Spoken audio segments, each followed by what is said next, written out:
support. They have a lot of rare material and books and videos that you can only get here. So this is a rare opportunity to get some special items.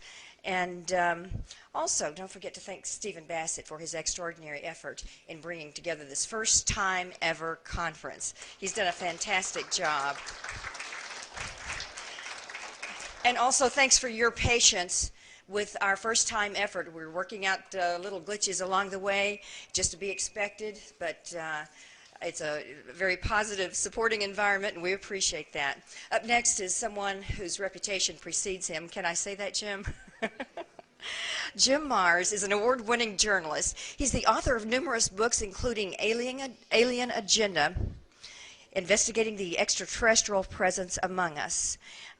His other book, Crossfire, The Plot That Killed Kennedy, was published to critical acclaim, and within 3 years had gone into an 8th printing in both hardbound and softbound editions. Crossfire reached the New York Times paperback nonfiction bestseller list and became a basis for the Oliver Stone film JFK. He's also the author of a book, Rule by Secrecy. He's appeared on numerous television network programs, including CNN, including the Discovery Channel, and many, many others. And he's also appeared on Larry King Live, Montel Williams, and the list goes on and on.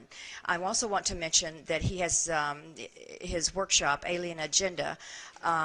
His Alien Agenda book was a top-selling UFO book in the world, and it is published in at least 5 languages.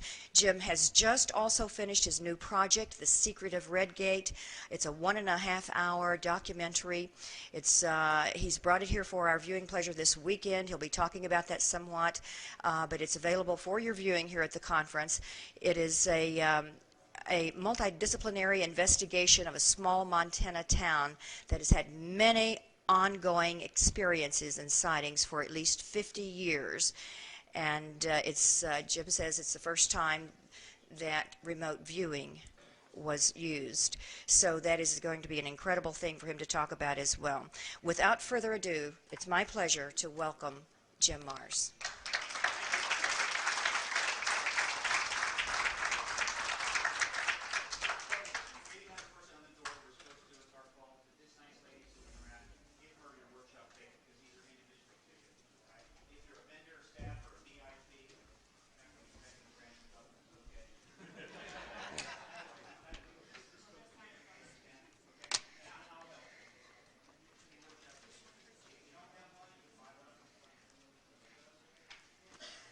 Okay, good morning. I don't know about you all, but okay, you see my authority figure outfit, right? I've got a nice coat on, and okay, good. Now I can just talk. I'm already worn out, and I hadn't even started. All right, this is the workshop, and this is going to be cool because basically I want to make this interactive. Some of you may have seen some of the stuff, some of you haven't. I don't think you know this stuff, so I'm going to start off with this. But actually, first I want to tell you about Redgate. This is one of the most fascinating stories I've come across in my research and investigation of UFOs. Redgate is the name of an area up in the mountains east of a little town in Montana called Deer Lodge. It has been the object of urban legends and rumors and stories for at least 50 years. Come to find out what we found out when we took a camera crew up there, we have 32 signed releases from people in the town who've all had some sort of UFO experience or have seen something or experienced something, and I think that's pretty phenomenal for a small town of 3,000 people. And it makes me wonder how many other small towns in America may have a similar type situation. We took some of the better stories, and what we did, and I think this may be one of the first times that, yeah. It's next, yeah, it's the speaker next door. I don't know what we can do about that.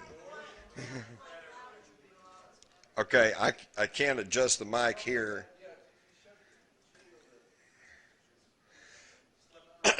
I'll just have to talk real loud.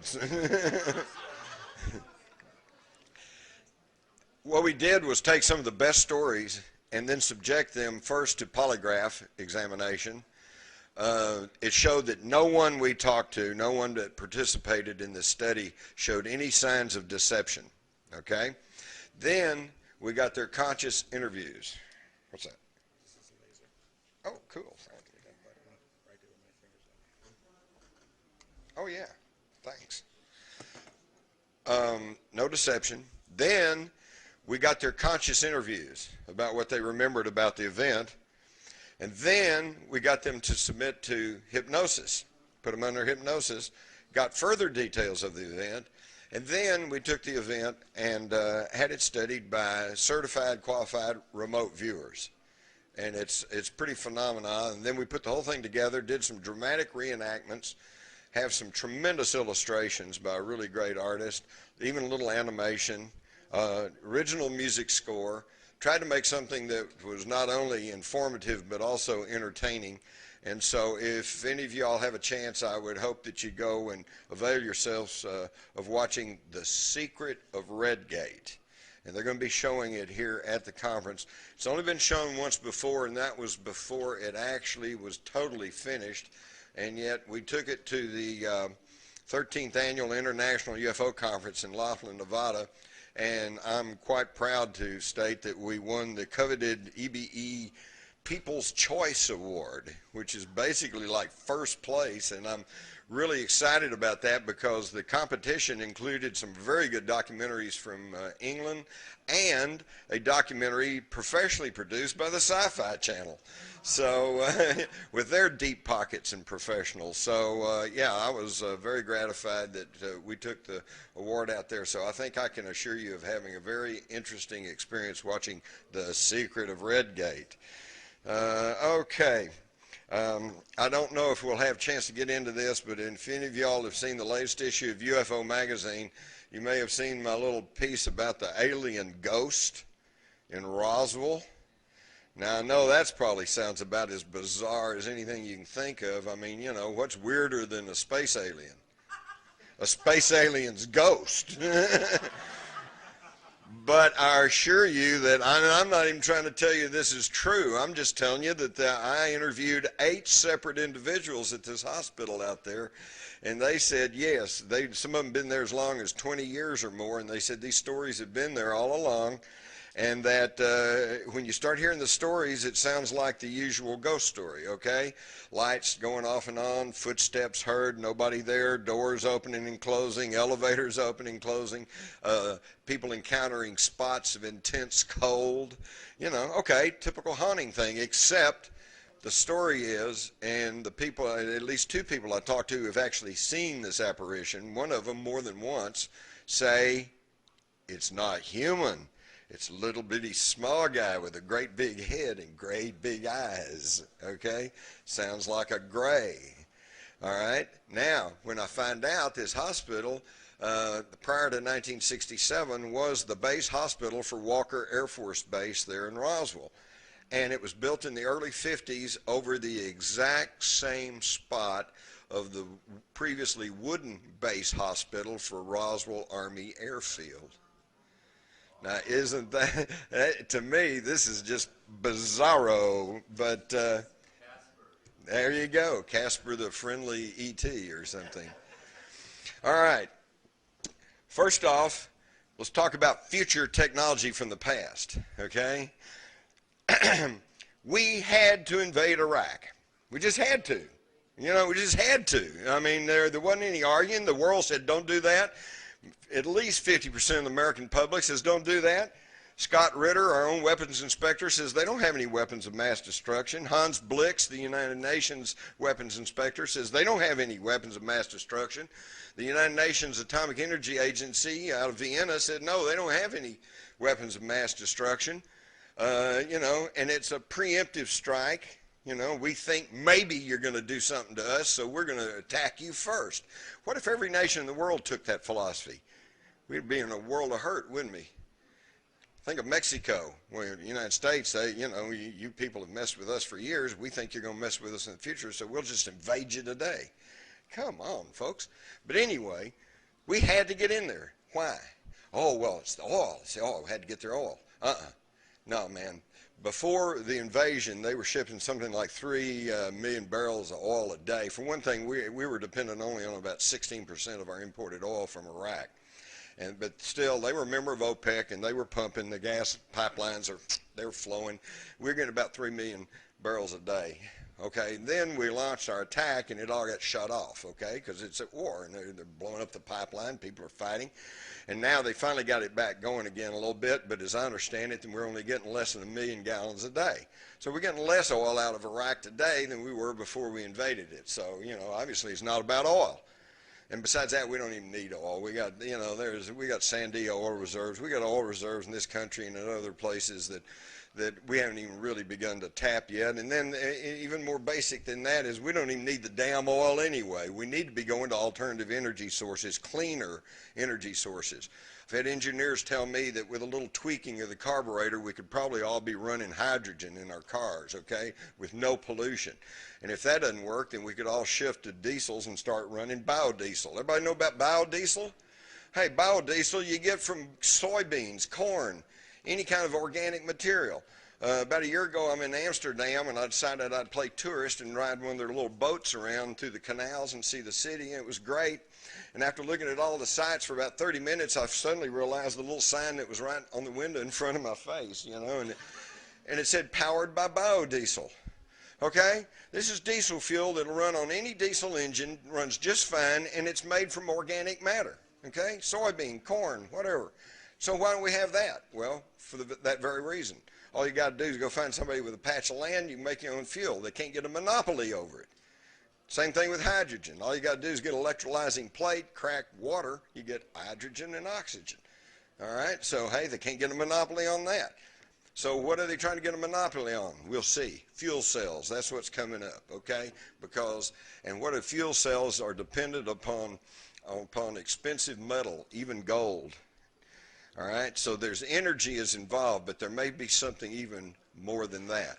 It may be future technology from the past.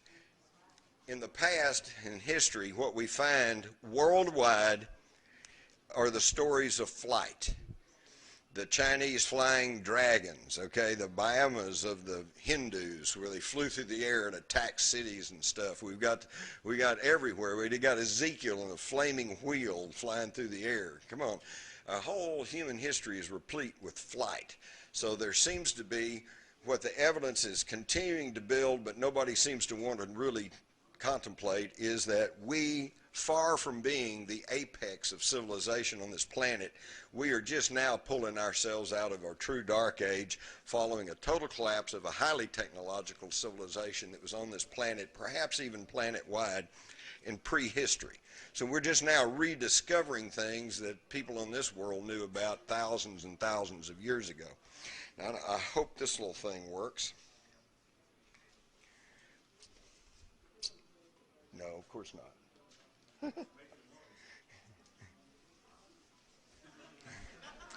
Oh boy. But it's not changing. Well, maybe let's try this. Ah. Thanks, Keith. It's always nice to have somebody who knows something around. I start off here by quoting from the Bible, Ecclesiastes. What has been will be again. What has been done will be done again. There's nothing new under the sun. The ancients told us this, but we still go along thinking that, you know, we're the apex of civilization. And if that's the case, God save us. You know, I've got a friend who's going through chemotherapy right now, and it just really is killing me because I know beyond any reasonable shadow of a doubt that in not too many years we're going to look back on chemotherapy the way that today we look back on leaching. You know, oh my God, they really did that? You know, why in the world would anybody do that? You know, it's incredible. All right. Oh, hell, I went too far. All right. Let's back into this by talking about the latest scientific stuff. This is a fellow named David Hudson. David Hudson was a farmer in the Phoenix area, okay, back in the 70s, late 70s. Now, don't get the idea that he had an old beat-up Chevrolet pickup truck and, you know, and a mule. This guy was a multi-million-dollar farmer, but he was having a tough time of it because if any of y'all ever been to Phoenix, you know that it seems like half the year it's about 115 degrees, and that soil out there gets very baked and hard and dry. And he was trying to figure out how to make his farming operation work, so he began to spray soil samples with a cyanide solution. He's trying to figure out how to break up the soil, make it more arable. And what he found was when he put these chemicals, started treating the chemicals in the soil, he would get flashes. Something was flashing and something was popping. So he got to doing some analysis, and he found out in his soil were traces of gold, silver, platinum metals. So then he got the big idea, well, wait a minute, I got earth movers and I got all this stuff. Why don't, maybe I just got my old gold mine here. Maybe I can just pull enough of these precious minerals out of the soils and start making a living on that. So he used a copper electrowinning cell, and he began to run the soil samples through there trying to separate out these elements. And he came out with an element that nobody could figure out what it was. And they were single atom elements. So the something turned out to be elements that were unknown to modern science. And they're composed of a single atom, and so therefore they're called monatomic elements. Now, monatomic elements are everywhere. They're in the food we eat, the water we drink, and everything else, but it being a single atom, needless to say, that's not something that we just normally deal with.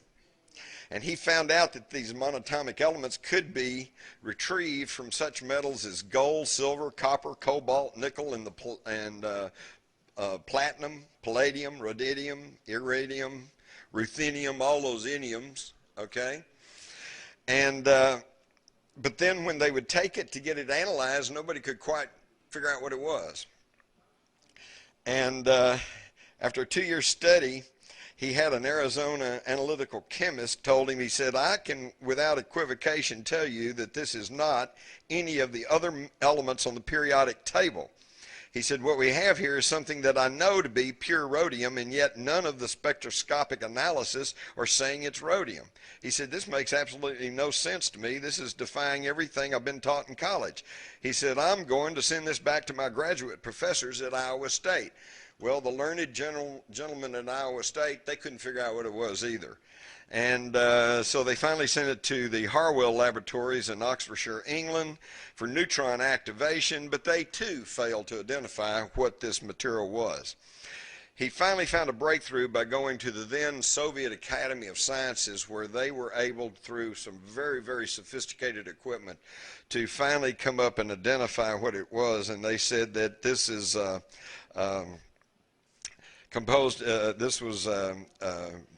elements composed entirely of platinum group metals in a form previously unknown to modern science. Something very new and unusual was revealing itself. In 1988, David Hudson applied and received 11 patents on monatomic elements worldwide, filing both in the United States and in other countries.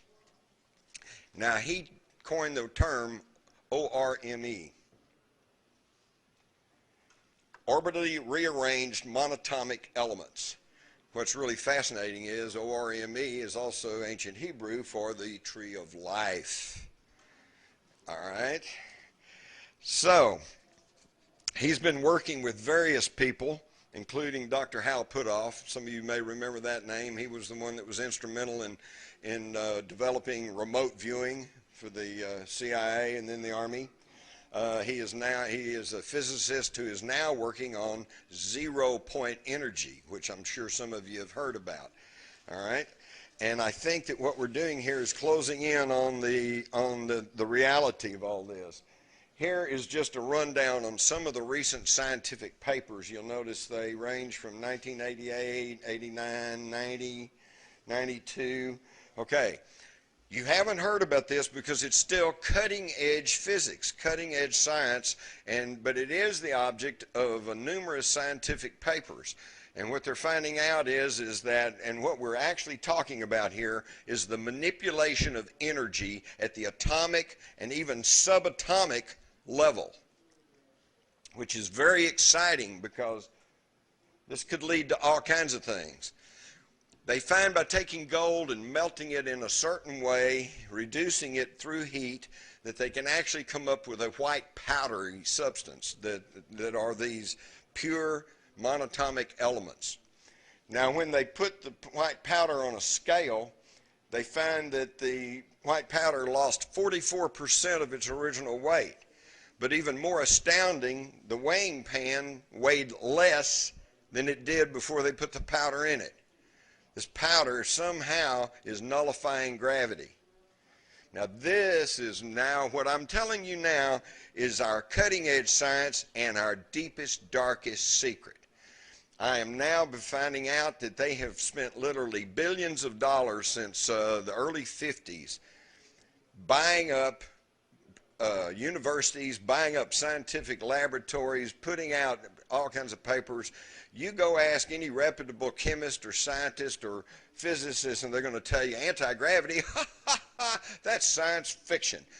This is a cover-up that's been laid on just as thickly and just as effectively as the UFO cover-up that's been laid on since 1947.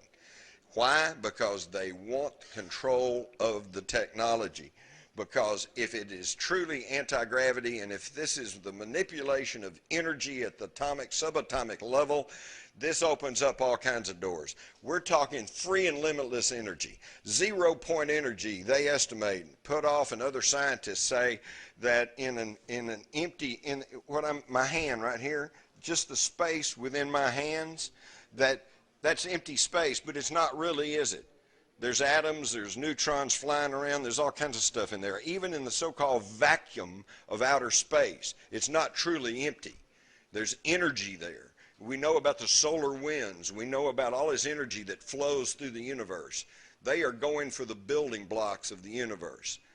And they have estimated that right here, the space in my hands right here, if we could tap into the atomic, subatomic energy that's present right here, there is enough energy in my cupped hands to boil the oceans of the world.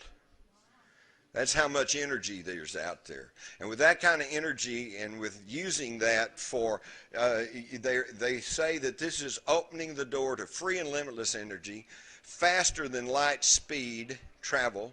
Jimmy, did you all see about a year ago some Canadian scientists said that they had broken the speed of light in the laboratory? Okay, we're getting there. All right, now by breaking the speed of light, now you're talking about interstellar travel. You're talking about perhaps either the creation or the location of wormholes, the folding of space, if you can manipulate the energy. This will take us to the stars. The thing I've heard all my life is, oh, they can't come here and we can't go there because by the time we crank up a rocket and fire it along and go there, it's going to take 150 years to get to the next galaxy or whatever, and you'll be dead and blah, blah, blah. And I'm sure that's true, but look how narrow-minded that is. That's based on our old rocket technology, and you all are here at an X conference wanting to know about UFOs, and every one of you know that there's not a UFO that's ever been sighted, found, looked at, talked about that uses ramjets. You know, they're ahead of us, okay? This is, when we see the space shuttle take off, that's window dressing. We watch that, okay? I suspect that there may even be a more secret and parallel space program going on, because while our attention is drawn to Cape Canaveral and we see the space shuttle blasting off amongst all that flame and smoke and everything else, over in the Okefenokee they're just lifting off with anti-gravity, okay? And you'll see some of this later on, but this is deep, dark stuff. We're not even supposed to be talking about this. But here's where it even gets better. By that kind of energy and by that kind of manipulation of the subatomic and the atomic level, they say this could open the door to interdimensional travel, time travel. But here's the thing that ought to really get you excited, and it has to do with health. They are theorizing, talking, and there are even people now experimenting with using this monatomic powder for health benefits. It's not a cure-all. What it does is clean up your DNA. Now we know that at the end of the DNA chain is what they call the telomerase caps, okay? And what this means is that all of y'all have been taught in science, and if you don't know this, you should know this. There is not a cell in your body today that was there 10 years ago. Your body replicates itself. Every few weeks, months, maybe a year, every cell in your body is regenerated. All right? But at a certain point, these telomerase caps pop, and they say, that's it. And they tell your DNA to stop replicating, and you stop reproducing those cells, and what happens? Oxidation sets in, all right? And then what happens? You grow old and you die. That's what it is. All we got to do, if the monatomic powder can truly repair the DNA, perhaps eliminate or alter these telomerase caps, then all of a sudden we're talking about longevity to the point of almost what we would consider immortality. That's right. Don't worry about Social Security. It's already bankrupt. I have never counted on Social Security. And all of a sudden, it's like, whoa, wait a minute. I remember in Baptist Sunday School, and they're telling about Methuselah, lived to be 850 years old or something, and these other patriarchs lived 750 years and whatever. And I used to kind of go, oh, come on, man, what a children's tale. But maybe not. Maybe not. Maybe they knew something about this powder. In fact, as you'll see, the evidence is they did. Because here, this is the old version of the atom. This is what I was taught, Walt Disney, our friend the atom, clean and limitless energy, fast and swift and safe and secure. And of course, that was before Love Canal and Chernobyl and everything else. Okay, now this I pulled out of a recent encyclopedia. This is the model of the atom they have now. So it's all changing. And I can see a lot of you all are my age or somewhere in there, everything we taught is out the window. It's all new stuff now. We're into a whole new age. We also see from this area of the atom, you've got the nucleus, which is at the center, and then you've got the electrons floating around. And look how much space there is within the atom. There's more space than there is particles or bits of matter. Now, what they're finding on the monatomic gold also is that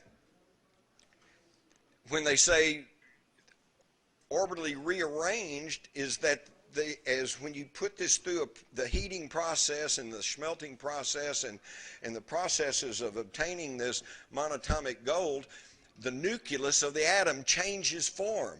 And it changes, okay? This is why they couldn't identify what the material was. And it goes into kind of a dumbbell shape, and I found it very interesting to notice the similarity between this, the altered nucleus and the long-time symbol for infinity. See, we're beginning to gain more knowledge of what was going on. So now this is hard science. This is what's going on now. Fuel cell technology. I copied this off the United Technologies page, and look what you can read the whole thing for yourself. But the fuel cell is composed of an anode, negative electrode that repels electrons. So they're doing the very same thing with these fuel cells. Okay, they're playing around at the atomic and subatomic levels, shifting the neutrons around. As oxygen flows in the fuel cell cathode, another platinum coating helps the oxygen, protons, and electrons combine to produce pure water and heat. Individual fuel cells can then be combined into a fuel cell stack. Okay, so when they finally get ready to give you an alternative technology to petroleum, which won't be too long, all right, you're going to have to go in and have your fuel cells replenished, and in those fuel cells you're going to find gold and platinum metals and everything else. This is why they're getting a hold on it. And by the way, any of you that are into markets, commodities, etc., you know that the price of gold has been held artificially low for a number of years now. And the reason for that is that so the big guys can buy it all up cheap. And now it's beginning to go back up. Okay, and it's going to go up and up, and once they start coming out with fuel cells, gold, silver is going to really become worth something. And if you're looking for an investment, it wouldn't be a bad investment. Okay, interestingly enough, this is nothing new. This is the old alchemist, okay? And look, he's got the tree of life in his little jug there, you know.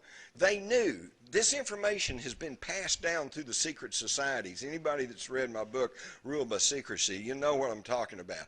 This is ancient knowledge that has been passed along through the ancient mystery schools of Egypt and Greece, and then on through the secret societies like the Knights Templars, and then on into the Freemasons, and on into the groups today who are trying to run the world. I call them the secret societies. They are the Council on Foreign Relations, the Trilateral Commission, and the inner core elite that runs both of those, which meet once a year under the name Bilderberger.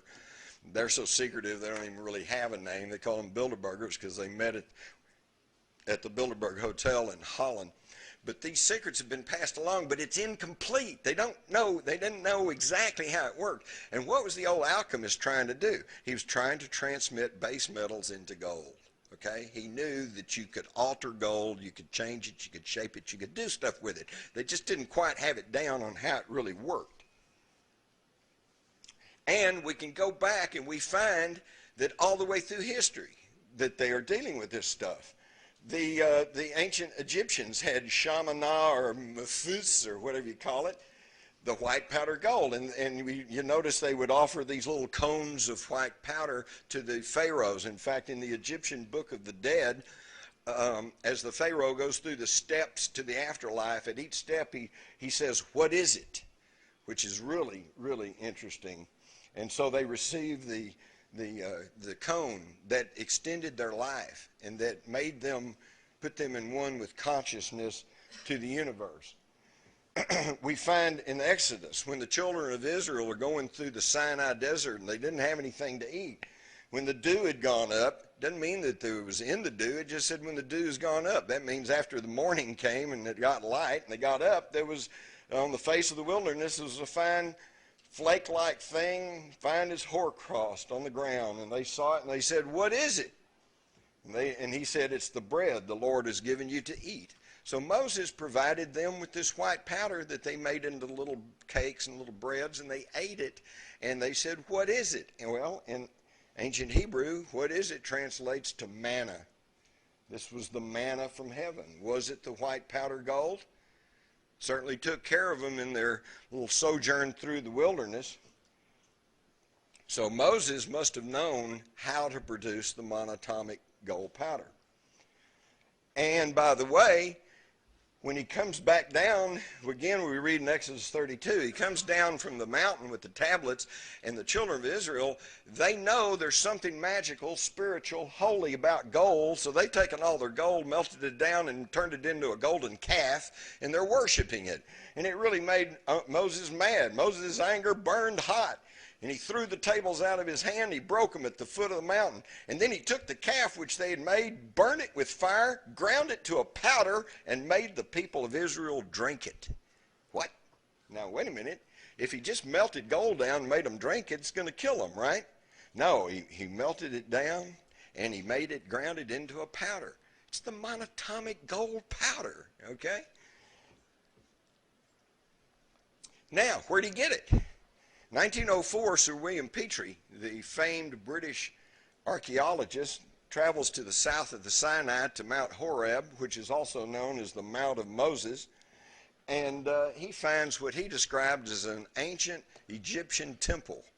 And in there is a smelter, okay? They were doing metallurgy work here.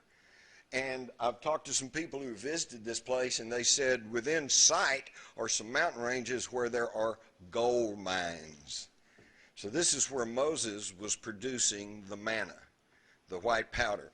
And when Petrie discovered this place in 1904, when they pulled up the flagstones, what did they find underneath all this? White powder. But this was 1904. He didn't know what that was, so they just left it open, and pretty soon the wind blew it all away. You know, it was some dust or something. They didn't know what it was. All right, so apparently this is where they were making the monatomic gold powder, which not only gave the children of Israel sustenance, but probably increased their age, increased their health. All right, where did all that knowledge come from? All roads lead to Sumer, okay, in Mesopotamia, which is, of course, modern-day Iraq. So how did the Egyptians know all about this? Very simple. It all came from Sumer. Again, go back and study your Bible history and you find that the patriarch of both the Jews and of the Arabs is the patriarch Abraham. Now, Abraham was not a Jew. He was not even a Semite.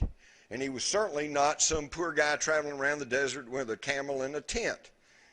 He came from Ur of the Chaldees. Chaldea was simply an ancient term for Mesopotamia or Sumer. And Ur is the city there in not too far from Baghdad. So he was an Iraqi in modern terms. And he traveled all the way up through, there's a series of cities up there, all named for Abraham's relatives. So they were a dynastic, powerful family in ancient Mesopotamia. And all the way up to Haran. And then Abraham made his way into Egypt, bringing with him the ancient knowledge. And this is where the Egyptians' mystery schools got started. Now, these are, what I'm telling you is obviously hitting the high points and kind of a generalization, but this is the way it worked. And of course, Moses, according to all accounts, and I won't go into, well, I might. He obviously picked up and learned a lot of these secrets from these Egyptian mystery schools, and this is where he picked up the ancient white powder. All of human history, it certainly at least in the Western civilization, all emanates from modern-day Iraq, between the Tigris-Euphrates River. Interestingly enough, even old Bible scholars had determined that between the Tigris and Euphrates River is probably, they had estimated that was probably the location of the fabled Eden. Okay? And so then when you go back and read the ancient Sumerian tablets and they're talking about the Anunnaki who came to Earth, what did they call their colony there at the mouth of the Tigris-Euphrates River? Eden. Hello? Obviously, the ancient Sumerians had some very, very advanced knowledge because as we see on this stele, they've got correctly depicted the number and the relative sizes of the planets of our solar system. And yet Uranus was not known to modern man until 1781. Neptune was discovered in 1846, and Pluto was not discovered until 1930. But the ancient Sumerians knew about it thousands of years ago.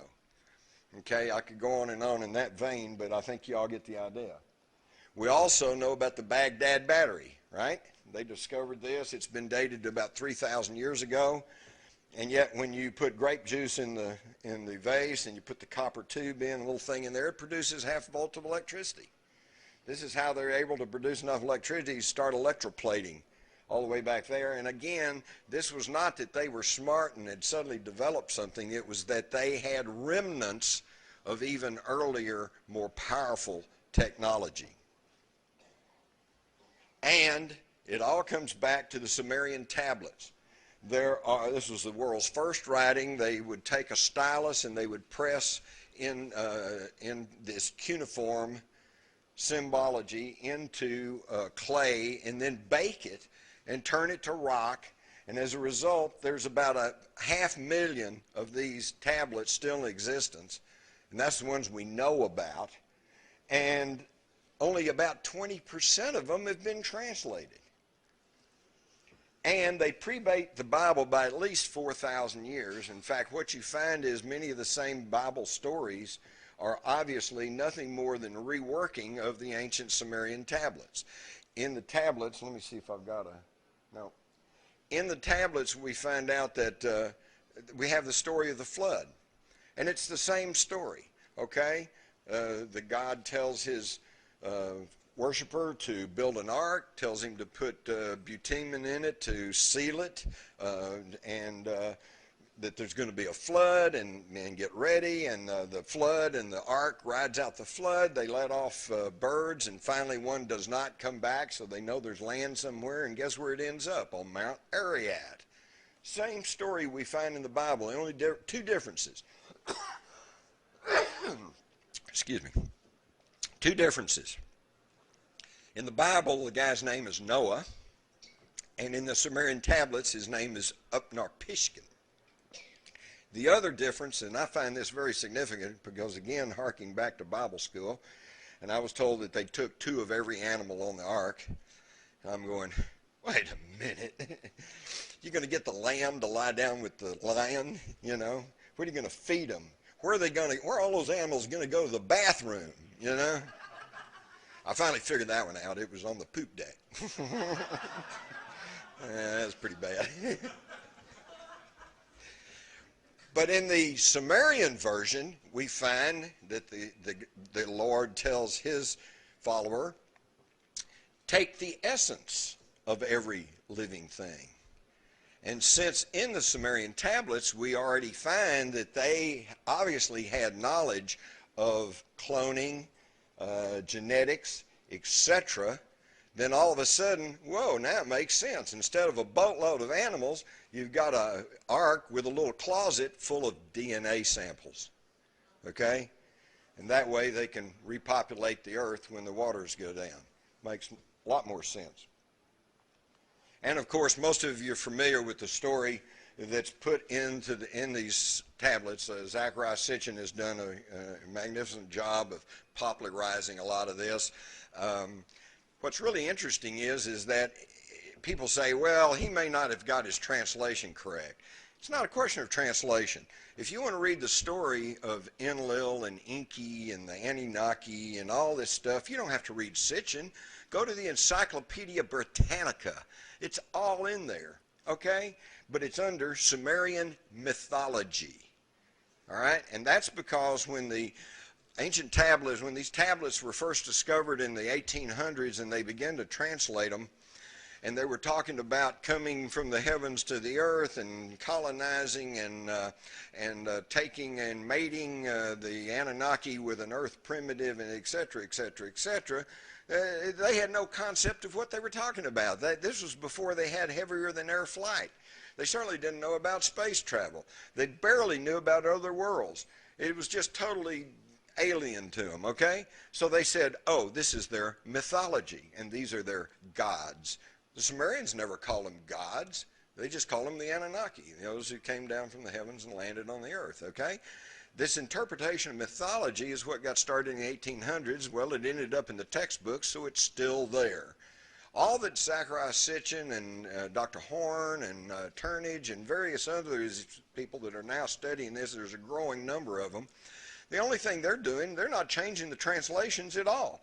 All they're saying is, hey, maybe these aren't just made-up mythological stories. Maybe these folks were telling us what they knew to be the truth.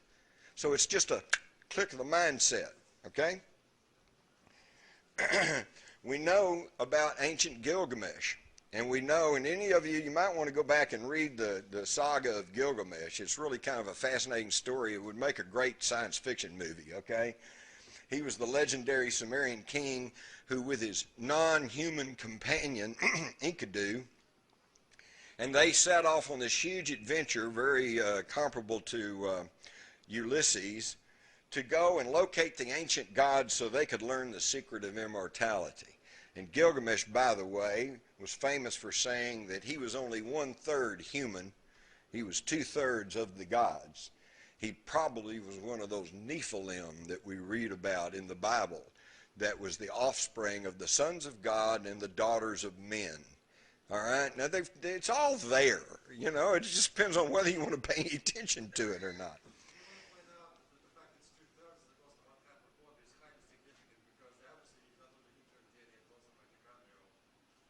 Okay. Now, this leads us to recent discoveries. Starting in 1999, continuing up through early January, February of 2003, they're making amazing new discoveries in Iraq. They think they have found the tomb of Gilgamesh. For the longest time, they figured he was just, again, a legendary, kind of like King Arthur, just a mythical figure. But now they're beginning to think, no, we think he really was a real person and all this was very real. This is what they've located under the Euphrates River, and they think it may be the tomb of Gilgamesh. Along with this, they were making other amazing new discoveries. I say amazing, that's what the news coverage called them. All right, this came from ABC News, came from Scientific America, and various other establishment media. And guess who's doing it all? French and German archaeological teams, okay?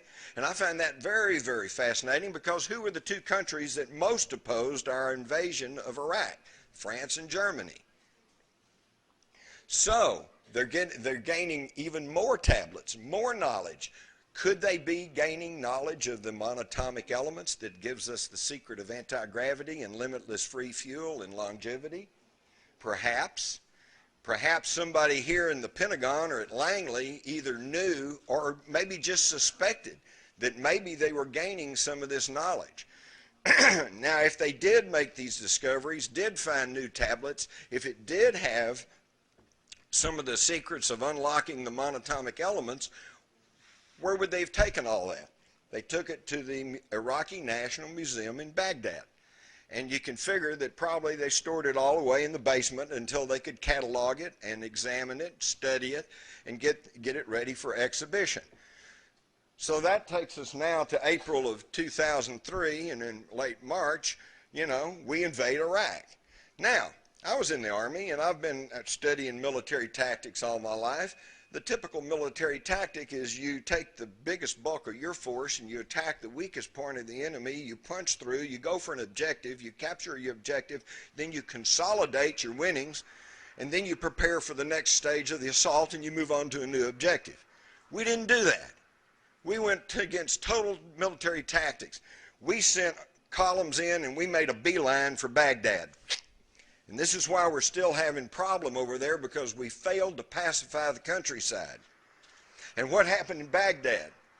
The Iraqi National Museum was sacked, okay, by organized looters. Yes, there was a crowd of people, and I'm sure there were some street people that they grabbed and said, come on in, grab what you want to, but that was a cover, okay? Number one, museum directors from all around the world had already contacted the Pentagon and gotten assurances that we would protect these antiquities in the Iraqi National Museum. This was not done. In fact, the one instance where some museum official managed to get some U.S. soldiers, got them over there, they fired their guns in the air, ran off the looters for about 15 minutes, and then they got orders to pull out, leaving the museum wide open. Meanwhile, thousands of Iraqis are standing around shouting, don't do that, don't do that. That's our national heritage. All right? And whoever went into the National Museum, the whole thing stinks, okay? Guards were suspiciously missing. They had keys to the vaults. They knew exactly what they were after. They bypassed expensive-looking fakes, okay? And the main thing is they went right to the basement and looted the basement. This is just, I just thought this was interesting. This was what we were handing out over there. Here's the Arabic version. And over here it says, coalition forces do not wish to harm the noble people of Iraq. To ensure your safety, avoid areas occupied by military personnel. In other words, don't come around us and we won't shoot you. All right? But this is what they were handing out. And this is what the museum looked like after this band of people got through with it. Over 170,000 items were looted out of the museum. Many of these have now been returned, but these were the ones from the upper galleries. These were the ones from the public exhibits and all like that.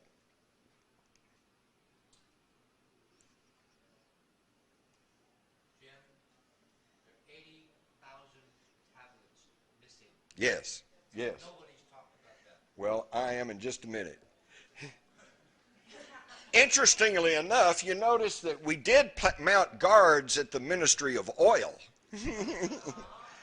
Now, we guarded that, but not the museum, despite warnings before the war, before the invasion, to please protect this and assurances from the Pentagon that we would. Now, this is Marine Colonel Matthew Bogdanos, and he was Deputy Director of the Joint Interagency Coordination Group that investigated the looting of the museum. The basement is what we've been calling the inside job, and I'll say it forever like a mantra. It is inconceivable to me that the basement was breached, the items stolen without an intimate knowledge of the museum. And from there, about 10,000 pieces were taken. We've only recovered 650 approximately.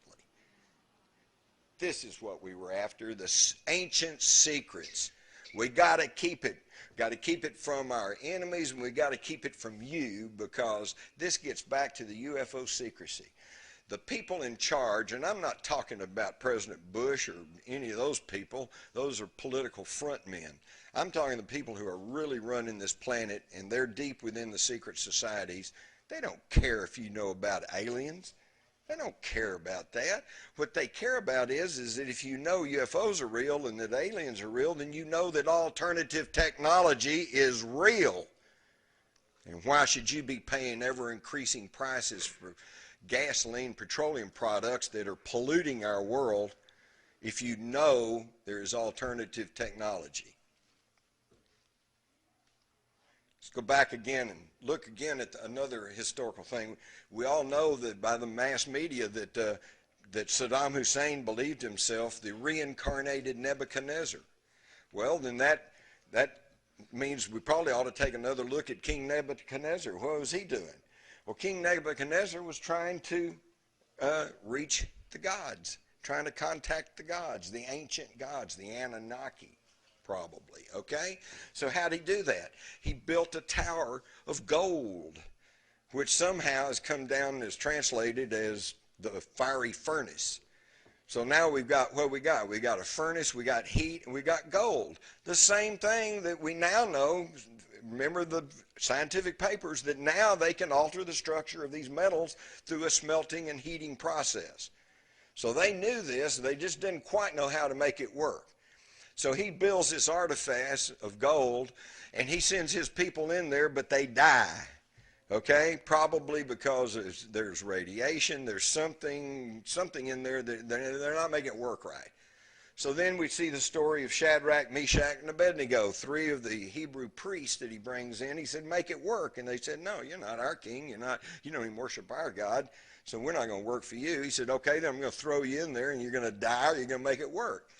So they threw him in there, but they didn't just chunk him in. First it says that they donned their hats, coats, and other garments.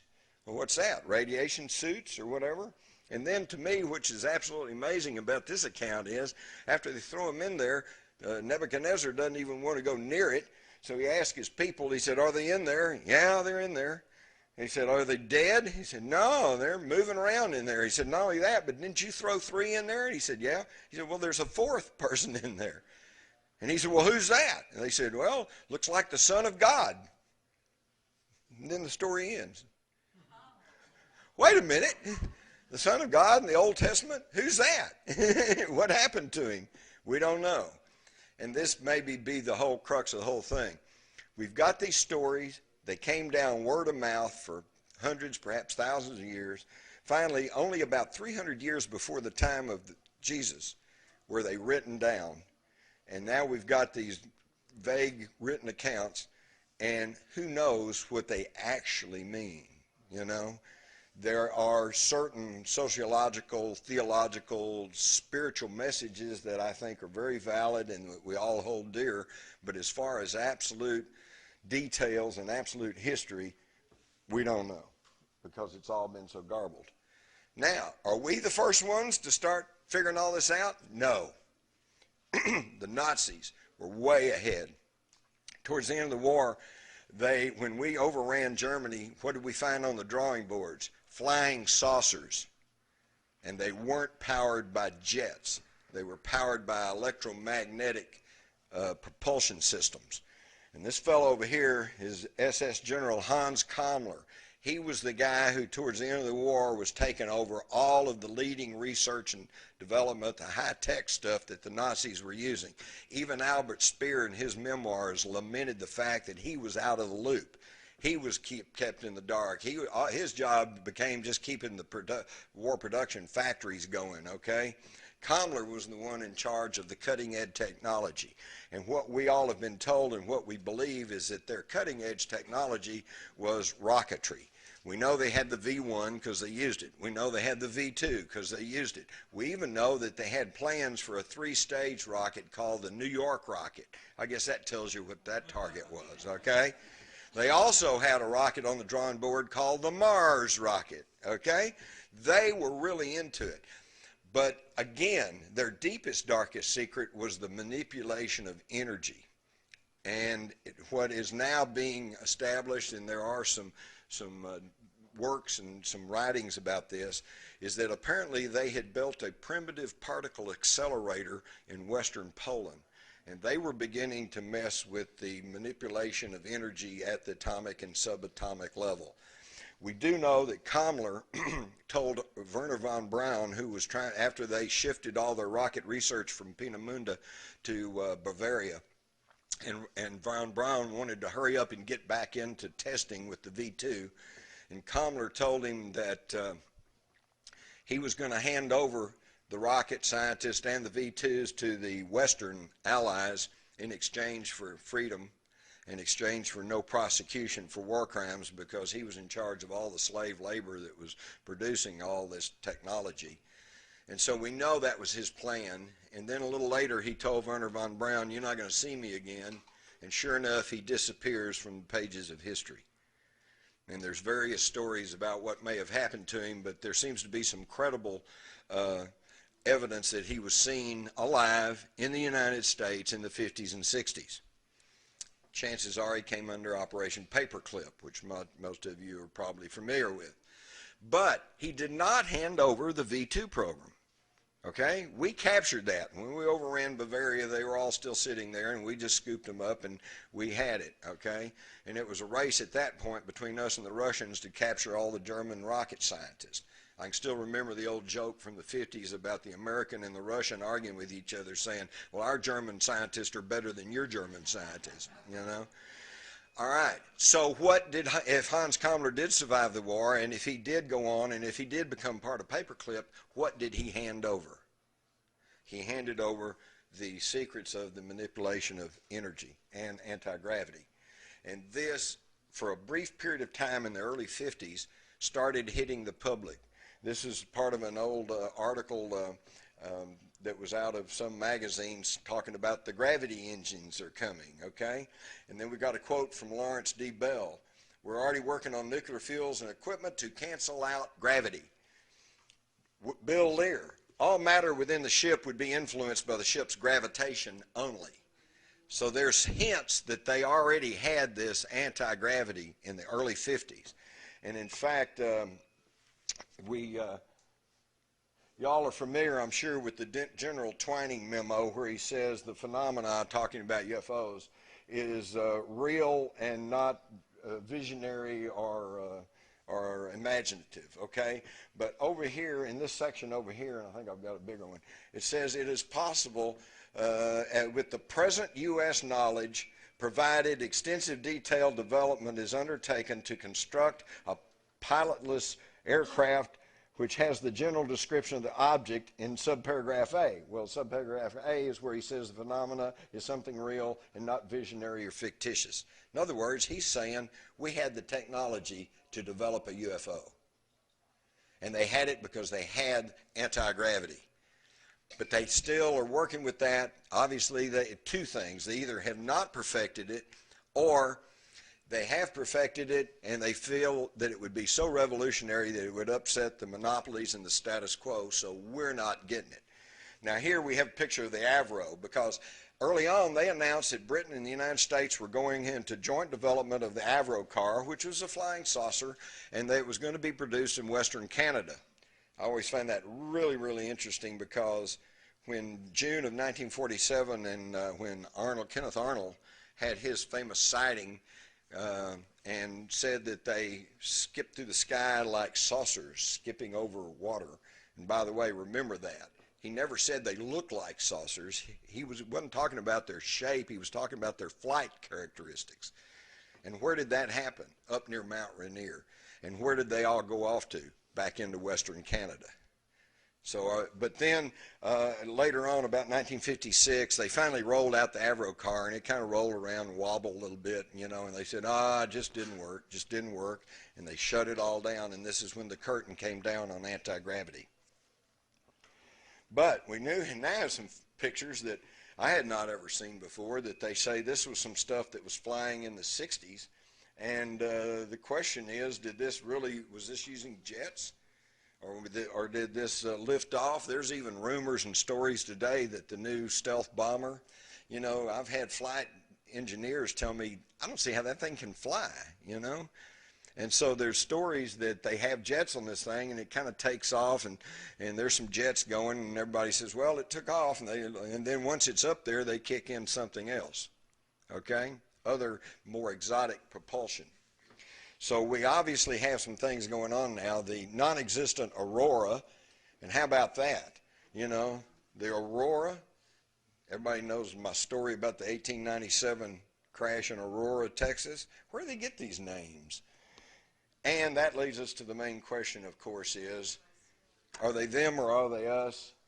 Is this all this new stuff that we have, these triangular shaped craft, these anti-gravity type things, you know, is this just human ingenuity or reverse engineering? And is this based on the recovery of ancient technology that is now going to be our future technology? Okay? So that's that one. Hope that gave you something to think about. We still got plenty of time, so now we're going to talk about remote viewing. If I can, well, I better have, pardon me while I come do it myself.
Okay, in 1995, we sent up the Mars Observer, and just as it was going into orbit around Mars, it disappeared.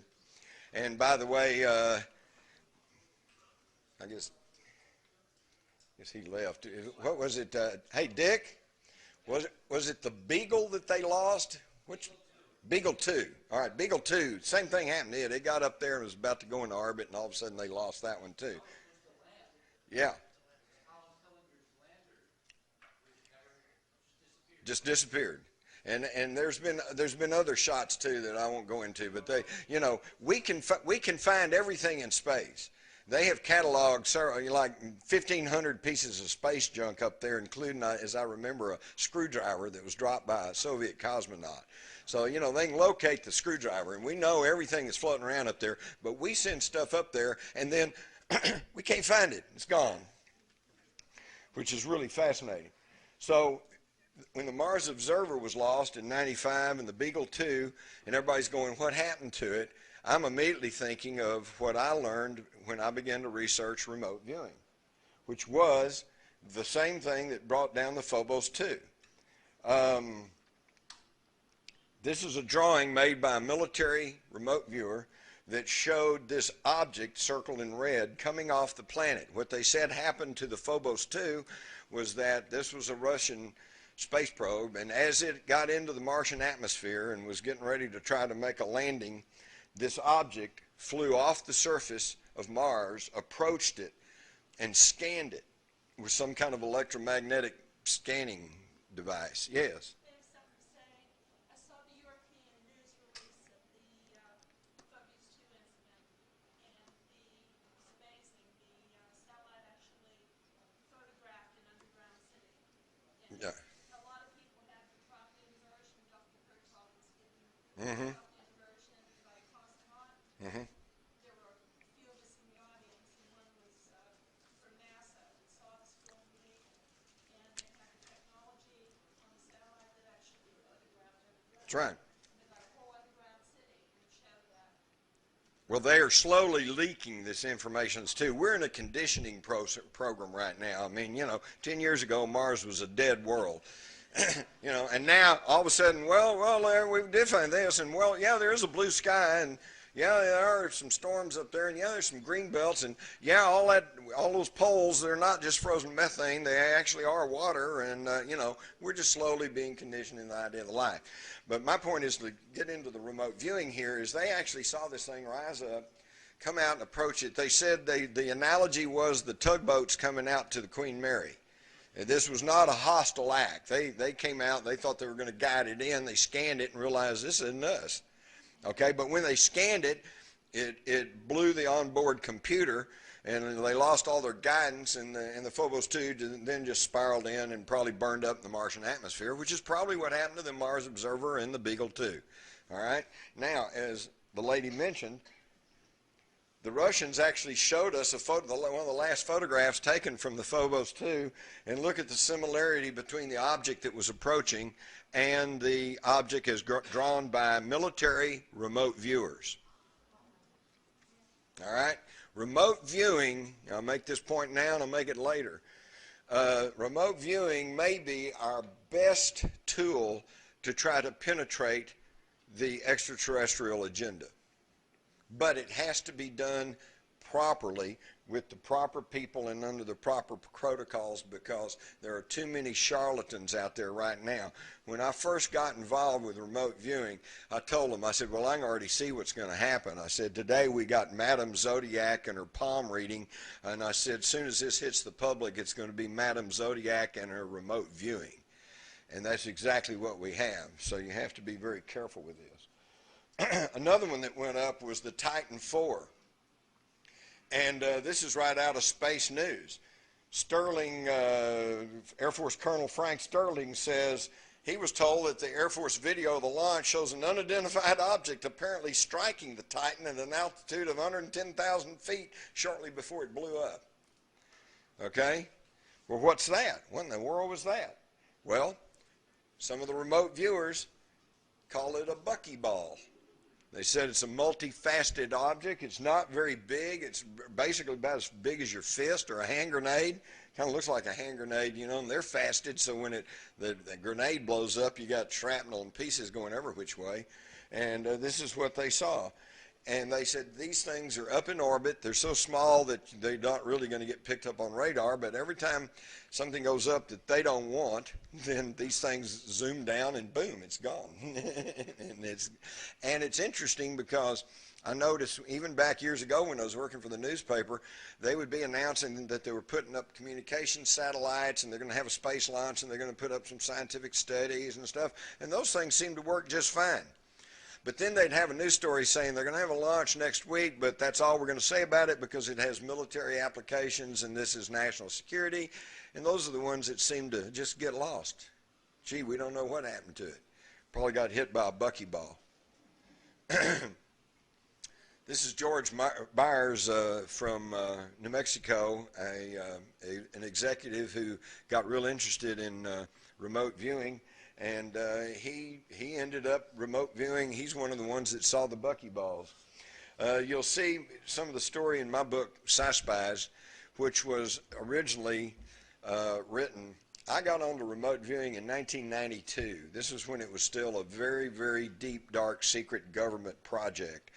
And I thought, holy cow, what a story, what a scoop, because in my mind it was either real or it was not real. If it's not real, what a waste of the taxpayers' money. This needs to come out. If it is real, holy cow, this is an evolutionary leap for mankind. So I dug into it. I got a contract with a major New York publisher, and it's beginning to be, this is beginning to get real old because this has happened to me 3 times now. Had a contract, produced the book, even had 3 people going on the record, violating their secrecy oaths, saying, yes, we were part of this, this is what's going on, passed the legal vetting, got to within about 2 weeks of going to the printer, and they canceled it. And now, later, I put it all together. Within 2 weeks of them canceling my book in summer of 1995, the CIA suddenly orders a study of remote viewing. Okay? And then within another week or 2, the story broke in the supermarket tabloids. CIA uses psychics to spy on the Soviets. Well, now, let me tell you, this is typical methodology.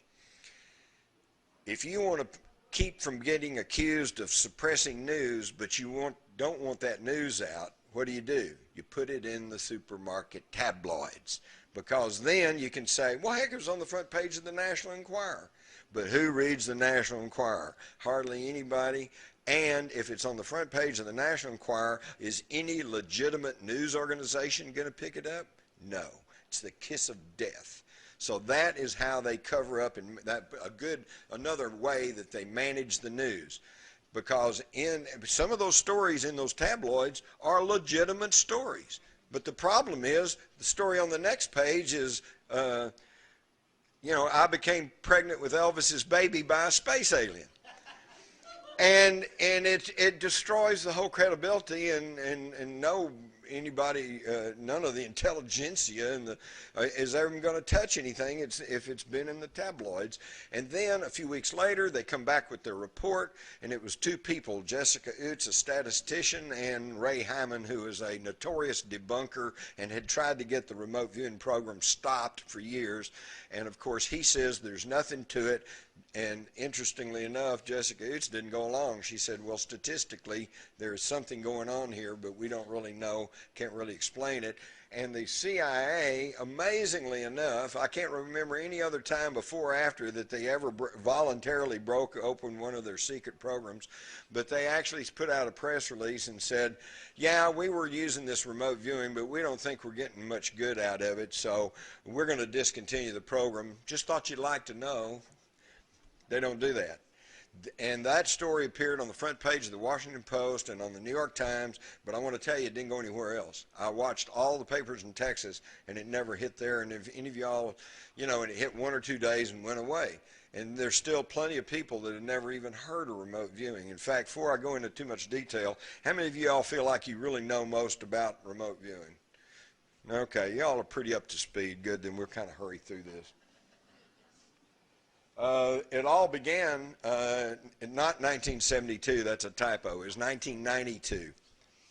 And we got Ed Dames and we got General Stubblebine and Stephen Schwartz at the Tree 4 conference in Atlanta. And this is where I got onto it, because Dames gets up and starts talking about UFOs, and very matter-of-factly, they come from here and they go to there and they're doing this and they're doing that, and I'm going, wow, here's a guy with military credentials who acts like he really knows what he's talking about. And that's how I got onto the whole remote viewing thing. Now, what happened here is he was not a loose cannon. He was not talking out of school. John Alexander was also there. Stubblebine, his immediate boss, the head of the Army Intelligence Security Command, was sitting right beside him. They knew what he was doing. And what this was a disinformation program, okay? They're going to let Dames come forward and start talking about remote viewing, because they knew that a lot of the remote viewers in the military were retiring, getting out. Joe McMoneagle was beginning to work on his book, okay? Dave Morehouse was beginning to work on his book. They knew they were all going to be talking.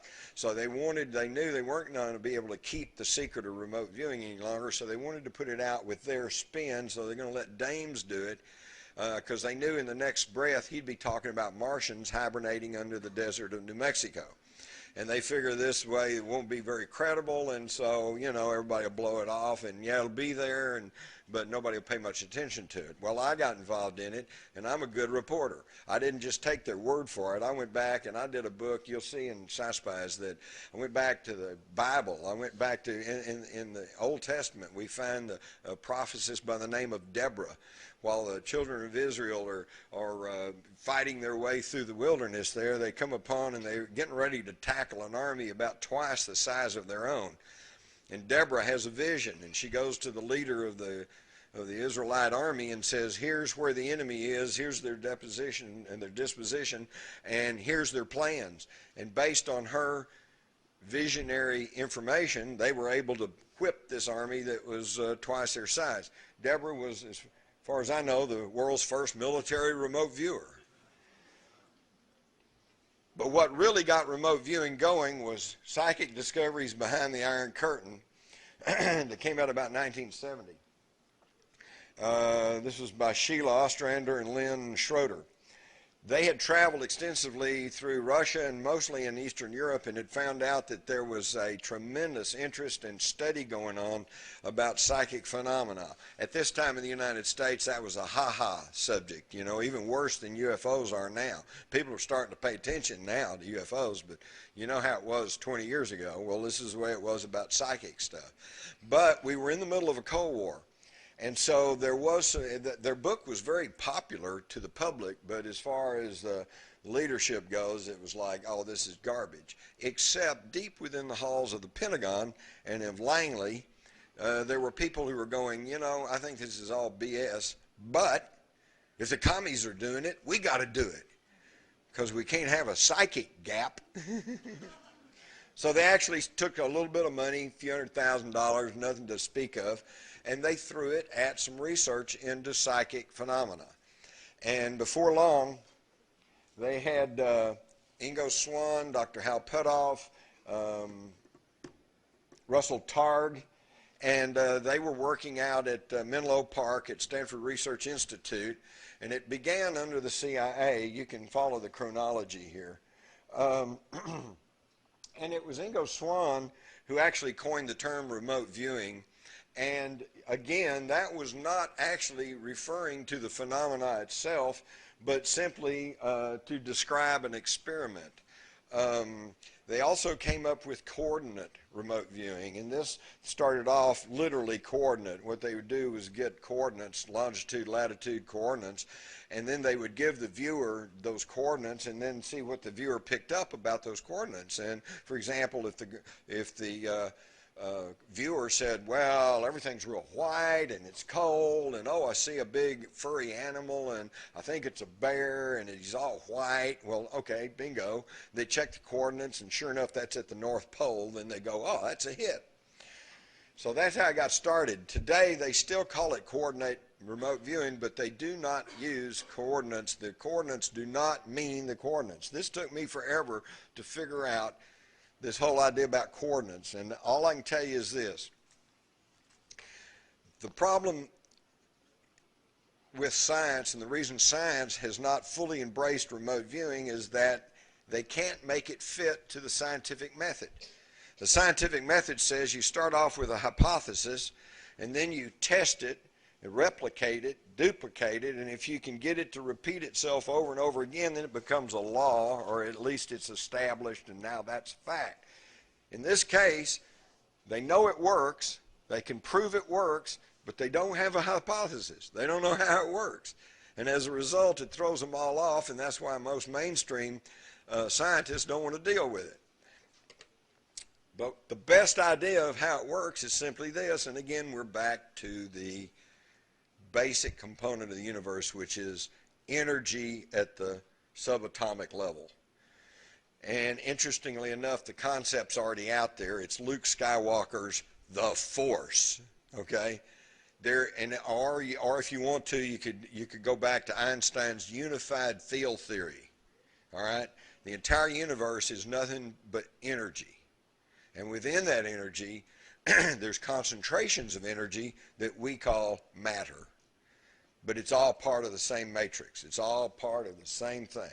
So you could think of the whole universe as a giant spider web all interconnected, okay? Now when you have a thought, that thought is energy.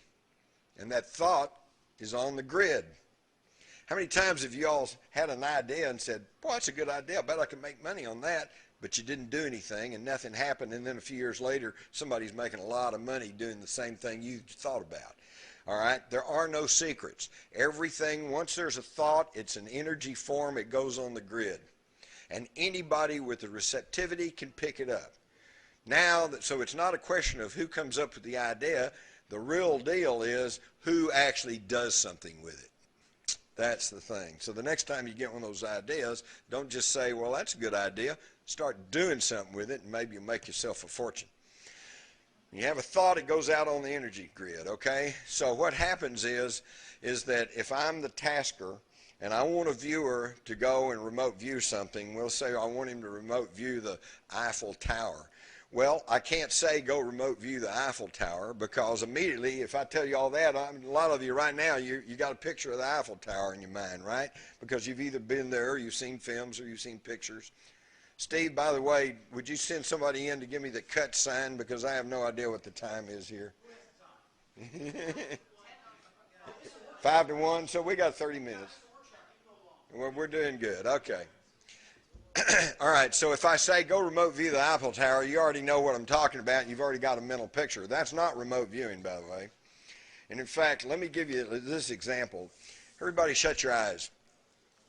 Everybody sit quietly. Relax. Shake your shoulders around a little bit. Take deep breaths. Okay, now envision a South Sea island, okay? The beautiful blue water lapping up on the beach, and the sun glinting off the yellow sand.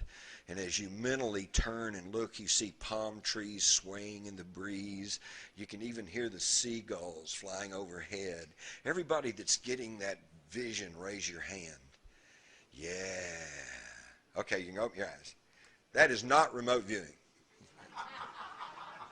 That's daydreaming and mental pictures, okay? Understand the difference. Okay, they did all of this work, and they actually were producing some phenomenal stuff, such as this sketch that was done by someone who only got a coordinate, and you can see how it matches up with the airport that was their target. I'm not sure. Here's some of the leading luminaries, people that were all working in it.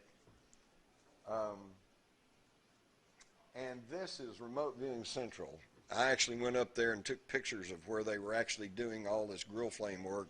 This has all been torn down now. This was an old bakery school during World War II up at Fort Meade.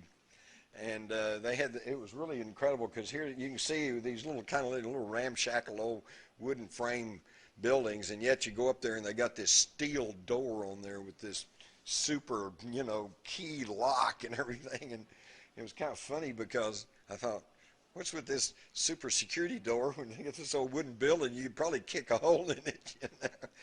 But this is where they were doing all the work, because once the CIA, what happened was the CIA started off with the experimentation, and they funded it. But about 1975, the CIA got in a lot of trouble because of the Church Committee when they found out that they were plotting to assassinate world leaders, not to mention John Kennedy, but they didn't mention that. And all of this stuff, so they decided they were going to drop all their more controversial subjects and programs, and so they dropped the remote viewing program. And who picked it up but the United States Army, okay, through the Intelligence Security Command. And they not only continued the experimentation and the scientific study, they actually created an operational unit of about 24 people that were actually using remote viewing to find out things, to gather information. And they did it from this place right here. Now, back to how it works. So we've got this universal energy grid, and any thought that goes out there is on the grid, and if you're receptive enough, you can pick it up. So if I want somebody to remote view the Eiffel Tower, I can't tell them go remote view the Eiffel Tower, so I give them a coordinate number. It's not a true coordinate, it's just a number, but they call it a coordinate number because it grew out of the old coordinate experimentations.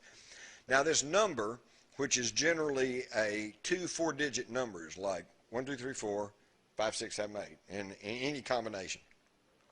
That number in and of itself is meaningless. But as the tasker, when I say, I want you to go look up 21456398. In my mind, I know that that represents the Eiffel Tower, and it goes out on the grid. Now you, as a remote viewer, when you relax yourself, you go into what they call the cool down period. You attune yourself to the force or to the grid, and when you get that number, subconsciously your mind goes to the target, and you begin to get sensory impressions, maybe sometimes visual, sometimes auditory, sometimes, who knows, tactile. And you begin, but it's a very, very subtle thing. It's a deep gut feeling type thing, okay? How many of y'all have had the experience of suddenly thinking, gee, I think my mom's going to call today. And then all of a sudden she calls, you know? That's what I'm talking about. It's that little subtle feeling you just know, or maybe you've had an experience where you're walking down a street kind of by yourself at night and it's kind of dark, and all of a sudden you get this creepy feeling like, you know, this is not good. I shouldn't be here. And if you're smart, then you turn around and you head somewhere else, okay? Or you head for a lighted area or something like that. This is what I'm talking about. This is this almost subconscious signal. And this is where remote viewing begins to happen. They were even early on in 1991, they used, this is the Washington Times, they were using the remote viewers to try to locate Saddam Hussein's hidden weapons caches. And they drew out some of the chemical weapons that they had found, and they were quite successful. These are some of the name changes that it went through: Grill Flame, Center Lane, Eagle Claw, Dragoon Absorbed, Sun Street, and Stargate. So you'll hear all of these used interchangeably. It's the same thing, same group, same thing, same program. They just had different designations. Every time they were about to get found out or thought they might get in trouble, they changed the name, just like every other federal agency. Everybody remember the old Bureau of Narcotics and Dangerous Drugs, the BNDD. Oh, it got so corrupt that it was getting to be a real embarrassment. So did they clean it up? No, they just changed the name to the Drug Enforcement Administration, you know, or agency, and now it's okay. Same people, same stuff, same corruption. They just changed the name. That's what the government does. They were never officially targeted to look at UFOs, and yet here's something that I know y'all find interesting. Every single military trained remote viewer at one time or another had face-to-face confrontation with UFOs. They know they're there, they know they're real. Some of them will talk about it, some of them won't talk about it. Paul Smith was pretty funny. I was interviewing him one time. I was trying to nail him down, and he was really waffling. He finally admitted, well, yes, I did see some esoteric targets, some anomalous targets, you know, and that's about as far as he'd go. But they've all had the experience, and that was why they canceled my book, frankly. They knew that because I brought in the UFO factor, and it was too credible, and they didn't want people to hear that in a credible way. Pat Price was one of the best remote viewers they ever had. He was a natural remote viewer and had been a police detective and had been extraordinarily successful in his career because, as he told the people out at SRI, he would get these gut feelings, these hunches, and he'd follow them, and they'd always turn out to be true. Well, at one point he showed up and he said, hey, I did a little remote viewing on my own, and guess what? I located 4 alien bases on this planet. You can see they're all in their mountains. One's in the Pyrenees, one's in Zimbabwe, one's in Australia, and one's in Alaska. And he even gave descriptions of what happened at these bases. Well, of course, there was no what they call feedback. There was no way of knowing if this is true or not, so they just stuck it in the files and said, well, that's interesting. And then later, Pat Price died. And so, but then, when Skip Atwater became the training officer for Grill Flame, he was tasked with giving them all kinds of training, including esoteric targets. So one day he dug out Pat Price's remote viewing of the 4 alien bases and gave that as coordinate numbers only to several of the remote viewers, and they all came back and said, oh, wow, that's an alien base. And they named the same places, and they even talked about what happened at these bases. One is a maintenance base. One is kind of like Central Station, Grand Central Station. That's where they come and go. Another is a weather station. That's the one at Mount Hayes in Alaska. That's where they keep tabs on the environment of this planet. And then the one in Australia is like an R&R place. And they said various types of aliens end up there, and that's where they just sit. I guess that's where they have the holodeck or the bar or something. You know, they fraternize and little rest and recreation area. So he got it all confirmed. And what's incredible here is that I was at a big conference out, and this was several years ago, in Nevada, and Atwater, who is a decorated, retired military intelligence officer, gets up and very blandly begins to tell this story. Yeah, we found 4 alien bases on the Earth, and they come and they go and they replenish their supplies, and they, And I'm watching this audience, and everybody, a lot of people kind of nodding off, and some people are getting up and leaving, and I'm going, holy cow! This guy's sitting there telling us that they've confirmed that there's these alien bases on the planet, and not only is there no news media here covering that, but the people who are here, it's kind of like, oh, okay. I don't know. These are some of the different types of UFOs that they have seen. Some of those may look familiar to them. Some of them maybe not. This is Mel Riley. They decided that all of the UFO activity, and again, they were never officially tasked to go look at UFOs. And yet every time they were tasked to go look at something, they would encounter UFOs. And so they got to really interested about it, and what they decided was there seemed to be a central command. There seemed to be a coordination going between all these sightings. In other words, it's not just flitting here and flitting there. There's some kind of agenda that's being played out. So they decided, well, where's the command center? Who's actually running all of this? So they got Mel Riley, who was one of the best of the remote viewers. In 1988, he went out to look at galactic headquarters, and he said he saw these high jagged mountains and a big blue still lake. He said that reminded him of pictures he'd seen of Lake Titicaca, and that there's a big plateau up there, and on the plateau is a big obelisk type thing, and you come up a big ramp and you go inside, and there's something streaming down, light, energy, whatever. He thought it was a very familiar place to him. And in the middle of it is a little raised dais, and it was almost like a holy place. It was like there was a lot of spiritual energy here.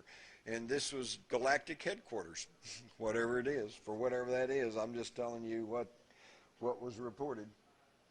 And yeah, I tried it.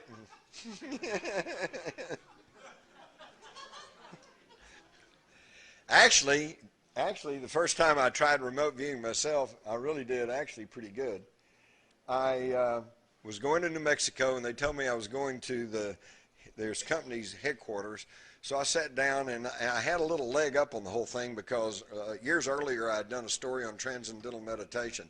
So I already knew kind of how to get in a meditative type place, and I did, and I thought, okay, what does this place look like? And I got a very clear picture of this one-story building with kind of high corners on each corner, and it was like a strip, and you notice I said similar to a strip shopping center. And then I drew the floor plan here. There's the reception area, offices, conference room, okay? I went out there, and their so-called headquarters was in a private home, ranch-style home. So I thought, well, I'm not any good. Well, I went out there a year later, and during that year, they had begun to have some success with training people in remote viewing. And so when I went out there a year later, I found out that they are in this office building, which was a strip shopping center with raised tops. The only place, see, I got AOL as analytic overlay. I could see, I knew there was something jutting out of the top of the high corners, and that's where my conscious mind took over. And this is what you have to really control and watch, because I thought, okay, I'm going to New Mexico. It's got to be that southwestern motif. It's probably those logs sticking out there. Well, it turned out it was lions' heads, little metal lions' heads. But you can see that I got that one just about right. And incredibly enough, here is the actual floor plan: reception area, large conference room, entrance, the hallway, the offices, and the other hallway. There's my drawing, and there's the official floor plan. I was 100% on that. And this was a building, when I did the drawing the year earlier, this building had not been built. So this tells us another important thing, and this is something they found in the experimentation at Stanford Research Institute. Remote viewing is not limited by time or space. You can look out into space, you can look back in time, you can look forward in time. I was remote viewing an office building that had not yet been built. But you can see the similarities. I mean, I was 100% on. That kind of blew me away. But I was told that's beginner's luck. You know, when you first try it, you generally do better than if you sit there and work at it for a long time. Now, before any of you run off and say, okay, I'm going to run off and I'm going to remote view and I'm going to find out everything, you know. When I tell you everybody in this audience has the ability to do this, okay, this is true. But I can also say everybody in this audience has the ability to play Chopin on the piano. Well, yeah, you do. But some of you are going to have to work harder at it than others. And if you're like me, I'd have to work at it for years before I could sit down and play Chopin on the piano to make it really sound like anything. But the point is, we all have the ability. And some of us have a little bit of a natural ability, and we may be able to sit down and have a few lessons and really knock out a good tune. And others of us have to work at it for years. So, but don't get the idea that you're just going to sit down and it's going to be 100% effective, because it just doesn't work that way. But if you'll follow the proper protocols, if you'll practice, if you'll work at it, it's just like learning to play the piano. You can't just sit down and play. You have to practice and practice and practice. And if you'll sit down and practice, this techniques can work. Lynn Buchanan was the trainer for them for 8 years, and he teaches remote viewing. What time we got? Great. All right, now let's have a real interactive here, because I don't know what you folks want to know, but if I know something and I can answer questions, let's just, what's on your mind? Where are we today? What's happening? I will make one quick prediction here. I really feel at a gut level that within the next, maybe even this year, and maybe certainly within the next year or two, I think there's going to be some real revelations having to do with disclosure. I think there's going to be some stuff popping out that if you've got your antenna up and you're really paying attention, I think you're going to realize that there's going to be some stuff happening. Actually, it's happening right now. As I mentioned earlier, you know, we're finding out all kinds of things about Mars. We're finding out things about the moon that are all different than what we've been told. We're in a conditioning process. And also think about this. George Bush ran as this physical Republican conservative, and you'd think he'd be the last person in the world to advocate some big massive spending on a space program. And yet, what's he proposed? Missions to Mars and beyond. They know something, and they know it's coming, and they know that things are getting ready to happen, and they are getting us ready for it. I just want to say, I've been watching the hearings, and we spoke yesterday. It's very interesting, because I do pay attention very closely and train for this.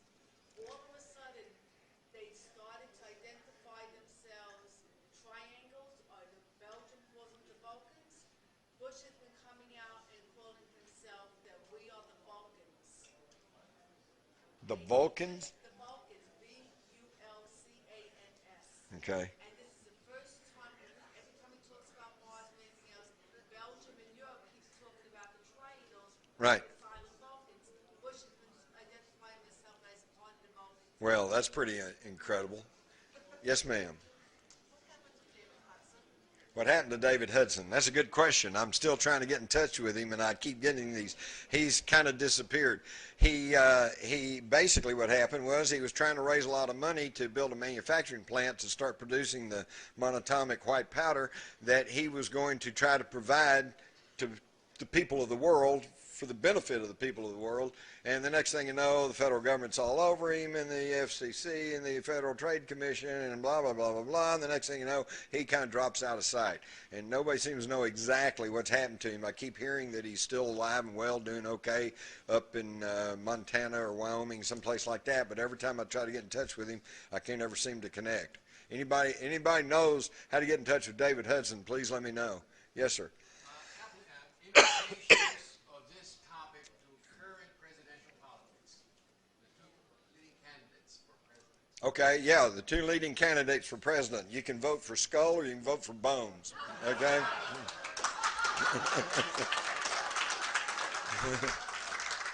And what happens if one or the other gets elected? Okay, if Bush gets elected, the country gets destroyed very quickly. If Kerry gets elected, it's going to get destroyed more slowly. Because the same people are behind them both. Same plans being played out. With respect to remote viewing, there's certainly a lot of evidence that it is real and the results are beyond chance and so forth. Yeah. However, a lot of the remote viewers do disagree on their visions of the future. Ed Dames has in 2 years something catastrophic is going to happen. Other people don't see that. What do you account for those differences? Is it just different interpretations of what they see, or what? Yeah. Okay, first off, let me just mention about Dames. And the only thing that bothers me about Dames is because he was one of the ones that I was mixed up with early on. And he's the one that said, we've got to get this information out to the public. And then he's the one who got it stopped. Okay? Dames, you go back and look at his track record. He said, this thing's coming with hail bop, and it's got pathogens in it, and it's going to destroy the whole world within 6 months. Didn't happen, did it? He said, there's Martians hibernating under New Mexico, and they're going to come out in the summer of 1995. And he told Fate magazine, he said, if that doesn't happen, he says, I'm getting out of this whole subject. Well, neither one happened, did it? Okay? So you have to look at the track record for one thing. And so there's a whole different thing there. I don't know what his agenda is, but it's not in agreement with most of the other. You said it, I didn't, but I'm nodding. As far as the others, this bothers me too, because there does seem to be a lot of squabbling going on amongst the remote viewers, but mostly it's over methodology. It's my method's better than your method. Okay, none of them really argue that it's valid, that it works, but they argue over the methodology, coordinate remote viewing versus scientific remote viewing, whatever. And to me, this is really stupid, because it's like when I was researching the military unit, the military remote viewers. The two key things to remote viewing, I think, is cool down and target acquisition. Cool down is where you have to sit down, center yourself, quiet your mind, and get receptive to that small, subtle psychic signal. Okay? That's key. If you can't do that, then your chances are you're not going to get target acquisition. The second thing is you got to acquire your target. Now, once you've acquired your target, if you're on target, then there's all kinds of ways of self-interrogation that you can start getting information about the target. But those are the two key things. And so when it comes to cool down, some of the guys said they listened to rock music. I don't know how in the world that works. I can't listen to rock music and think of anything, Others listened to classical music. Others didn't want any music at all. Some laid on couches or cots. Some sat in a chair. Some went outside, sat under the trees. Okay? So it was a very individual thing as to how they achieved cool down. The key thing is just if you achieve cool down.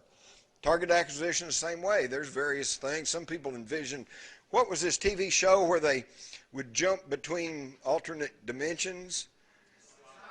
Sliders, that's it, sliders. And they would have a little shimmering pool thing hanging in midair, and they'd like jump through it, and they'd be somewhere else. So some of the remote viewers envision a thing like that, and when they jump through, they're at their target. Okay, my particular technique is that I close my eyes and visualize myself sitting in a theater, empty theater. There's nobody in the big theater, but there's nobody but me sitting in the center section, staring at the big screen, and it's blank. Nothing's on there yet. And I call on my personal little projectionist, and I say, hey, show me, and I give him the coordinate number, okay? And then I'll wait and see what comes up on the screen. It's whatever works for you. It's a very individualistic thing, so I think it's really ridiculous that they argue with each other over all this methodology when it's so highly individualistic. Does that answer your question, I hope? Okay. What else do we need to know today? Yes, sir. Yeah, the Monroe Institute. Do you consider it a legitimate place? Yeah. That's, in fact, the military remote viewers, one of the first things they did when they started them on their training was send them to the Monroe Institute. Oh, yeah. Oh, yeah. Yeah. Again, now, when I say that, I'm not putting 100% blanket approval on everybody. I'm sure there's this, that, and the other thing, and I know I've had long discussions with Joe McMoneagle, and there's a few things I wonder about, and I may not totally agree with him, but as far as he and Atwater, are they legitimate remote viewers? Yes. And are they following, you know, good established protocols? Yes. Okay. But of course, even Joe McMoneagle, this blew me away. He told me that his accuracy rating was something incredibly low, like 40% or something like that, which I have a hard time believing because I think he's really better than that. But even the best of them can have a bad day, okay? And the main thing is I would not trust any remote viewer who simply goes and sits in a chair for a few minutes and gets up and says, this is this. Because it's not that clear cut. You can make mistakes. You can get off. As Lynn Buchanan once told me, I was saying, well, apparently it's the preponderance of evidence. If you have 10 remote viewers and 8 say thus and such and 2 say something different, then the tendency is to believe the 8. But as Lynn Buchanan said, sometimes the 2 might be on target and really have it closer to truth than the 8. So it's not a surefire thing. But if you would target things over and over, and you have to keep working the target, as they say. You'll see in The Secret of Red Gate, one of the stories was 2 small kids who would go out to the woods near their rural ranch home and meet with aliens. Okay?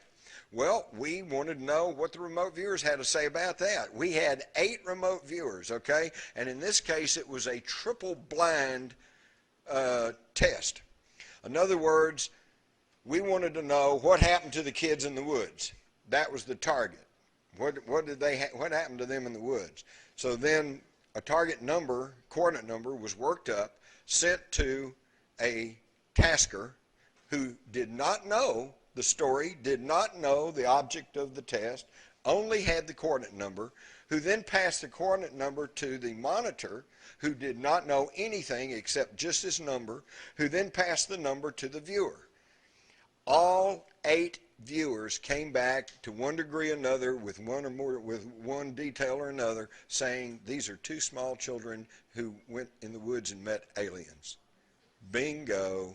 Now, when you do that kind of test and you get that kind of results, then you can start putting some credence in what's going on. Yes? Did you ever have anybody remote view the assassination? Yes, I have. Actually, there's been 2 that I know of. One I precipitated myself.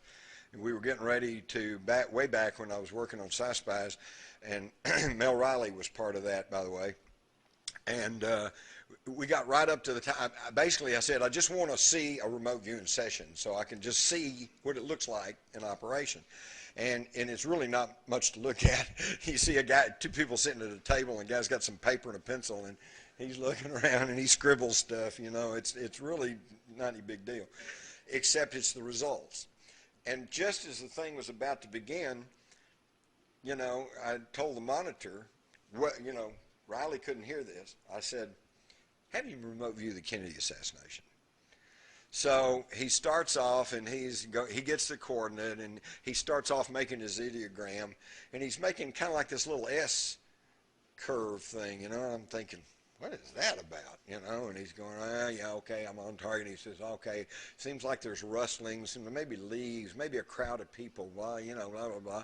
Well, okay, a crowd of people, I'm getting more impressed, but I still don't understand what this S curve thing is. And then all of a sudden he drew a straight line like a T across the top of it, and all of a sudden I'm going bingo, because if you've ever been to Dealey Plaza in Dallas, you'll know that Houston Street runs north-south, and Elm curves, and it actually makes a S curve down through Dealey Plaza. And so the monitor said, where did he said something to the effect of, this is an incident or something happened here, and he said, where did it happen? And he makes an X down here on the S curve at just about, of course this is a piece of paper and it's, you know, not specific, but it was right there where the headshot would have taken place. And so it keeps going that way. Then he starts sketching, and he sketches little stick figures standing on a street with trees behind them and buildings sticking up behind that, and I'm going, holy cow, because that's exactly what you see in Dealey Plaza.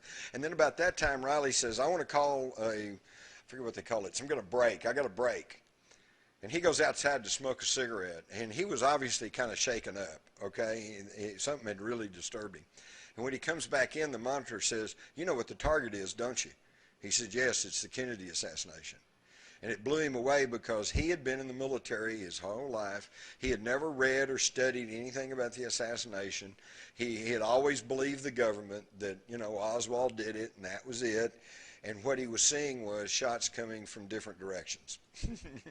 So, yes, they've done that. And Joe McMoneagle, I think, has done a remote viewing of the Kennedy assassination. And they've all said, yes, multiple gunmen from multiple directions, which, of course, I knew that just from my research for all these years. Now, here's what's fascinating, and it has not been done, and I wish somebody could do it. In the military, they were able, one of the things they did get tasked with was, you know, everybody knows what a MIRV warhead is, right? That's multiple vehicle reentry vehicles or something. That means you got one warhead that can break into severals. All right, and the idea of this is that you got, say, 20 warheads that break apart and they're coming in. Half of them have nuclear weapons in them, the other half don't. How do we know which ones to concentrate and stop on and stop? Well, we don't. So they were trying to figure out a defense against this, and so they were trying to task them, how can you tell which ones have legitimate nuclear weapons and how many don't? And you know what they had to do? Because just viewing the warhead itself wouldn't tell them the answer. They had to look inside, they had to look at the material that was inside, and they had to backtrack mentally to see where the material came from, and then they could see which mining operation the material came from, and from that they could finally figure out which was the real uranium and which was something else. So they could do it, but it was a involved and laborious process. So you can track stuff back, okay? Another thing popped in my head, this is a great story, and I think it was Joe McMoneagle, was tasked, was given a coordinate and a task to look at something, and a target, and all he kept coming up with was this green fields and clouds and these cows standing around, you know. Well, it turned out his target was a leather wallet. So he was on target, but he was kind of back a little bit, okay? He was back when the leather wallet had just been a cow. All right, thanks. We're about to wind up here. Yeah.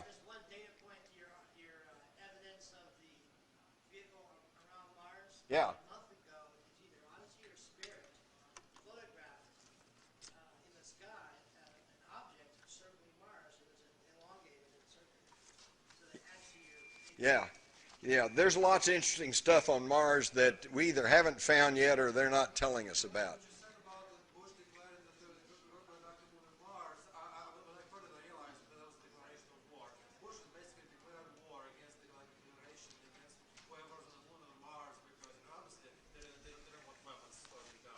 Well, you know, for years the whole idea was we did not want the militarization of space. We wanted to try to start cutting back on nuclear weapons, and now it seems like we're all just turning around.